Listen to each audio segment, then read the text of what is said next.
Gautam Adani and Gautam Adani. तो जब से गौतम अदानी सर ने वॉरेन बफेट सर को पीछे छोड़ के फोर्ब्स के टॉप 5 बिलियनियर्स में अपना जगह बनाया है, तब से सबकी जुबान पे बस गौतम अदानी सर का ही नाम है। तो ये सोच रहा हूँ कि कल को शाहरुख खान, अजय देवगन के बोलो जुबा केसरी की जगह बोलो जुबा अदानी ना बोलने लग जाए।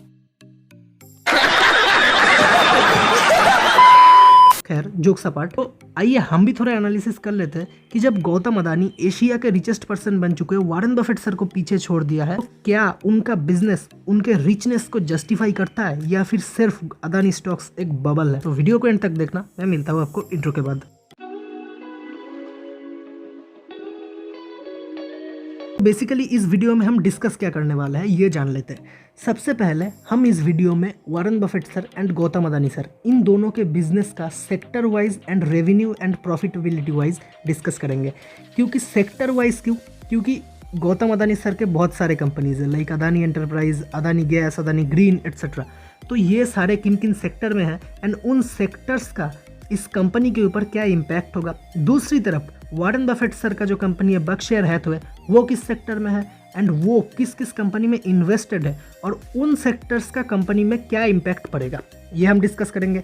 और दूसरा and most important, revenue and profitability के ऊपर हम बात करेंगे।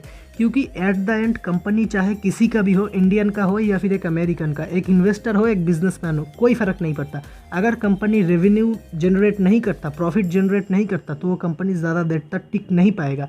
क्योंकि एट द एंड कंपनी को चलाने के लिए प्रॉफिट आपको चाहिए।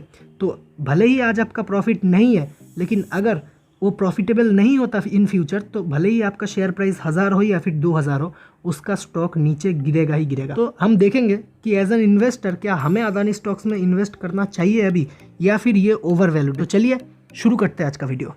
तो सबसे पहले देख लेते हैं कि गौतम अदानी सर कौन कौन से कंपनीज होल्ड करते हैं। तो सबसे पहला आता है अदानी ग्रीन एनर्जी, उसके बाद आता है Adani transmission, Adani enterprise, Adani ports, Adani power, Adani total gas and recently add हुआ अदानी व्हील। बात कर लेते हैं कि अदानी के इन सारे ग्रुप ऑफ कंपनीज में से कौन सा कंपनी अदानी के प्रॉफिट में कितना सारा कंट्रीब्यूशन करता है। Adani ports 36%, Adani power 35%, Adani transmission 8%, Adani wheel 5%, Adani enterprise 5%, Adani green energy 3% and Adani total gas again 3%। तो सबसे पहले देख लेते हैं कि अदानी एंटरप्राइज वो कौन कौन से सेक्टर में है। तो अदानी एंटरप्राइज वो airport, roads, water management, data centre, solar manufacturing, defence and aerospace, oils and foods, mining, इन सारे सेक्टर्स में ये काम करता है। यहाँ तक कि ये एग्री प्रोडक्ट्स में भी। तो यहाँ पे काफ़ी डाइवर्सिफाइड पोर्टफोलियो है जो कि अदानी एंटरप्राइज में हमें देखने को मिलता है। तो अब बात करते हैं अदानी का सबसे मेजर प्रॉफिट जनरेटिंग बिजनेस की, जो अदानी के प्रॉफिट में 36% का कॉन्ट्रीब्यूशन करता है। और तो और इसमें मैं पर्सनली इन्वेस्टेड हूँ। बाय द वे ये कोई बाई सेल रिकमेंडेशन नहीं है, तो अपना रिसर्च खुद कीजिए, उसके बाद इन्वेस्ट कीजिए। तो मैं अदानी पोर्ट्स एंड लॉजिस्टिक्स की बात कर रहा हूँ। तो अदानी पोर्ट्स मेरा पर्सनल फेवरेट क्यों है, इसके बहुत सारे रीजंस है, मैं आपको कुछ बताता हूँ।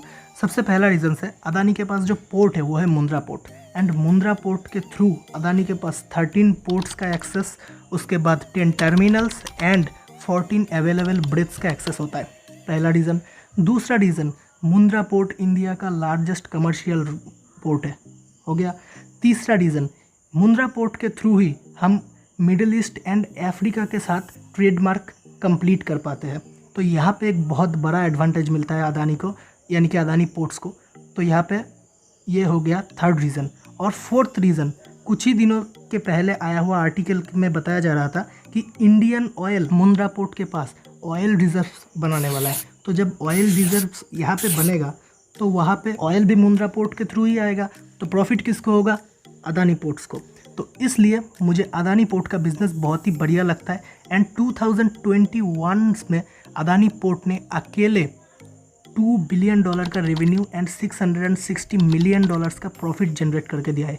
और तो और 144 मिलियन टन्स का कार्गो हैंडल इसने खुद अकेले किया है। इस वजह से ये बिजनेस मेरा पर्सनल फेवरेट बिजनेस बन जाता है। अब आते हैं अदानी के सेकंड लार्जेस्ट रेवेन्यू प्रोड्यूसर यानी कि अदानी पावर के ऊपर। अदानी पावर, मैं आपकी जानकारी के लिए बता दूं, Adani power is the largest private thermal power producer in India with the capacity of 12,450 megawatt.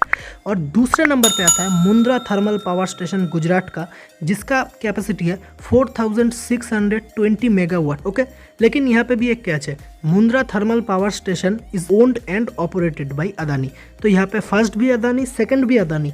तो यहाँ पे हमें देखना पड़ेगा अदानी का जो मार्केट शेयर है पावर सेक्टर में वो बहुत हाई है। और दूसरी तरफ इंडिया का जो एनर्जी नीड है उसका 64% थर्मल पावर एनर्जी से आता है, यानी कि ये मार्केट भी बहुत बड़ा है। तो अदानी के पास यहाँ पे राइस का एक बहुत बढ़िया स्कोप है। तो अब बात करते हैं अदानी ग्रीन की। Adani green total Adani group का 3% कंट्रीब्यूशन करता है, मतलब अदानी का टोटल ग्रुप अदानी ग्रीन के ऊपर उतना ज़्यादा डिपेंडेंट नहीं है। लेकिन अदानी को अपना फोकस अदानी ग्रीन में देना पड़ेगा, क्योंकि हम सबको पता है ग्रीन रिन्यूएबल एनर्जी, चाहे वो ग्रीन हाइड्रोजन हो, सोलर एनर्जी हो या फिर विंड एनर्जी, ये फ्यूचर होने वाला है। हम धीरे धीरे सब लोग रिन्यूएबल एनर्जी की तरफ शिफ्ट करने वाला है। और यहाँ पे मैं आपको द इकोनॉमिक टाइम्स का एक आर्टिकल दिखाता हूँ। यहाँ पे आप देख सकते हैं Adani green ranked world number 1 solar from eyes global partners for rapid growth. तो यहाँ पे अदानी ग्रीन के ग्रोथ को लेकर मैं बहुत पॉजिटिव हूँ। आपका अदानी ग्रीन के बारे में क्या ख्याल है, नीचे कॉमेंट में जरूर बताना। तो अदानी ग्रुप का टोटल एनालिसिस हुआ खत्म। अब आता है वॉरेन बफेट सर के ऊपर। लेकिन उससे पहले अगर आपने वीडियो को लाइक नहीं किया तो वीडियो को लाइक करके चैनल को सब्सक्राइब जरूर कर देना ऐसे कंटेंट्स के लिए, क्योंकि ऐसा कंटेंट बनाने में बहुत ज़्यादा रिसर्च करना पड़ता है। तो अगर आप कंटेंट को लाइक करते हैं तो मैं आपको दुआ देता हूँ, क्या पता अगले अदानी आप बन जाए। भाई साहब कुछ ज़्यादा नहीं हो गया ये? मतलब कुछ भी। सबसे पहले ये समझ लेते हैं कि वॉरेन बफेट सर एक इन्वेस्टर है।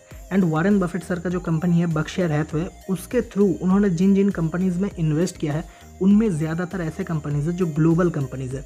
अदानी हमने जैसा कि देखा मोस्ट ऑफ द केसेस में अदानी इंडिया ओरिएंटेड बिजनेस है, लेकिन वॉरेन जिन बिजनेसेस में उसमें इन्वेस्ट किया है, लाइक अमेजन है, उसमें अमेरिकन एक्सप्रेस है, एप्पल है, उसके बाद बैंक ऑफ अमेरिका है, अमेरिकन एक्सप्रेस है, कोका कोला है, HP है, प्रॉक्टर एंड गैम्बल है, ऐसे बहुत सारे कंपनीज़ है जिनके थ्रू उन्होंने, वीज़ा है, जिनके थ्रू वो पूरे ग्लोबल मार्केट को ट्रैक कर सकता है। एंड कल को अगर किसी पर्टिकुलर कंट्री में इकोनॉमिक क्राइसिस आ जाता है और उस कंट्री में इनमें से किसी भी कंपनी को अपना बिजनेस बंद करना पड़ता है तो उनके इन्वेस्टमेंट पे कुछ ज़्यादा फर्क नहीं आएगा। और तो और कल को अगर पुतिन सर को कोई और देश प्यारा हो जाता है और उसमें वो अटैक कर देते हैं और उस देश में से भी ये कंपनीज अपना बिजनेस बंद कर देते हैं, फिर भी उन्हें कुछ ज़्यादा फर्क नहीं पड़ेगा क्योंकि उनका बिजनेस एक ग्लोबल बिजनेस है। तो अब आते हैं वीडियो के मेन टॉपिक यानी कि प्रॉफिटेबिलिटी के ऊपर। अभी मजा आएगा ना भिड़ो। क्योंकि लॉन्ग टर्म में स्टॉक प्राइस क्या होगा ये प्रॉफिट डिसाइड करता है। तो गौतम अदानी सर के सारे कंपनीज ने मिला के 2022 में उन्हें प्रॉफिट आफ्टर टैक्स जनरेट करके दिया है $1.8 बिलियन। Crazy number, right? लेकिन यहाँ पे वॉरेन बफेट सर के कंपनी बर्कशायर हैथवे ने 2022 में उन्हें जनरेट करके दिया है $83 बिलियन।